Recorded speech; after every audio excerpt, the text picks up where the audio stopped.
सुना बन है। सुप्रभात, मैं राघव शर्मा आज स्वतंत्रता दिवस पर अपने विचार व्यक्त करना चाहता हूँ। मार्च 1931 से जब भगत सिंह ने अपनी माता जी को कहा था कि माँ, मेरा बलिदान खाली नहीं जाएगा, मैं उन सब देशवासियों के लिए मर रहा हूँ जो आजादी की राह देख रहे हैं। आज एक भगत सिंह फांसी पर चढ़ जाएगा तो कल 1000 पैदा होंगे, लाख पैदा होंगे और उनमें तेरे बेटे की छवि होगी। ये सिर्फ भगत सिंह ही नहीं थे जिन्होंने आजादी के लिए अपना बलिदान दिया, कई लोगों ने आजादी के लिए अपना बलिदान दिया। सुभाष चंद्र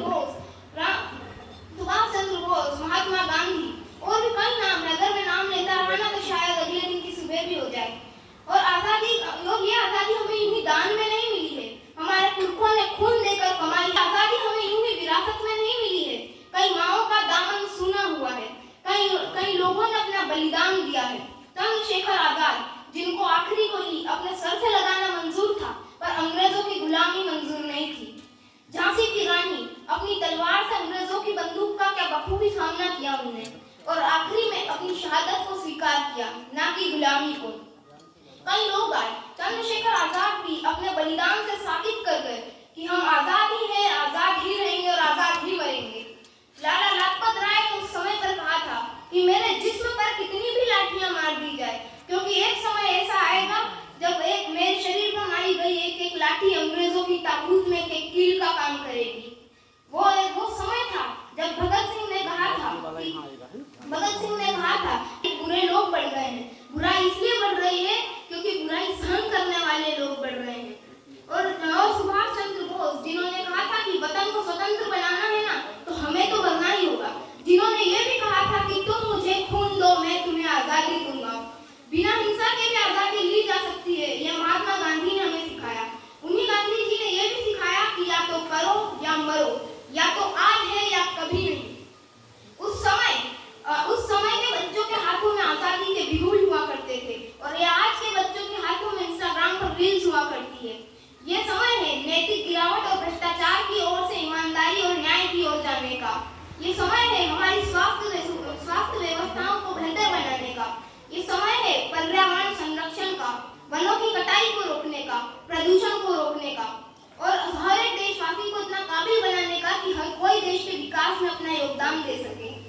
हर माँ बाप की जिम्मेदारी बनती है कि वो अपने बच्चों को वो देश प्रेम का पाठ पढ़ाएं जो आजादी से पहले बच्चों को सूखी रोटियों के साथ पढ़ाया जाता था, सूखी रोटियों के साथ पढ़ा था। आज हमें आजादी यूं ही नहीं मिली है। आज हम आजाद तो हैं, लेकिन कई क्षेत्रों में हमें आजादी नहीं मिली है। असली आजादी तो तब मिलेगी जब हमारी बेटियां सड़क पर खुलेआम घूम सकेगी, जब युवाओं को काम और मजदूरों को दाम मिलेगा, और युवाओं को रोजगार मिलेगा और बच्चा तिरंगा लेकर उसे बेचने नहीं, उसको लहराकर देश का प्रचार करने निकलेगा। हमें हमारी संस्कृति को बचाकर रखना होगा जो कई सालों से हमारे भारत में चलती आ रही है। वो संस्कृति जिसके लिए सब स्वतंत्रता सेनानियों ने अपना बलिदान दिया है। श्री दुष्यंत कुमार जी की कुछ पंक्तियों के साथ अपनी वाणी को विराम देना चाहूंगा कि उन्होंने कहा था कि हो चुकी है पीर पर्वत सी पिघलनी चाहिए, इस हिमालय से कोई गंगा निकलनी चाहिए। ये दीवार भी अब पर्दों की तरह हिलने लगी है, शर्त तो ये थी कि ये बुनियाद बदलनी चाहिए, शर्त तो ये थी कि ये बुनियाद बदलनी चाहिए। हर रास्ते पर, हर सड़क में, हर गांव में, हर नगर में हाथ लहराते हुए हर लाश जलनी चाहिए।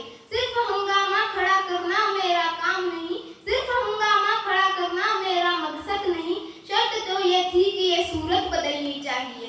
मेरे मन में नहीं तो तेरे मन में सही, हो आग कहीं भी पर आग जलनी चाहिए। मेरे विचारों को इतनी ध्यानपूर्वक सुनने के लिए आपका बहुत बहुत धन्यवाद। जय हिंद, जय भारत।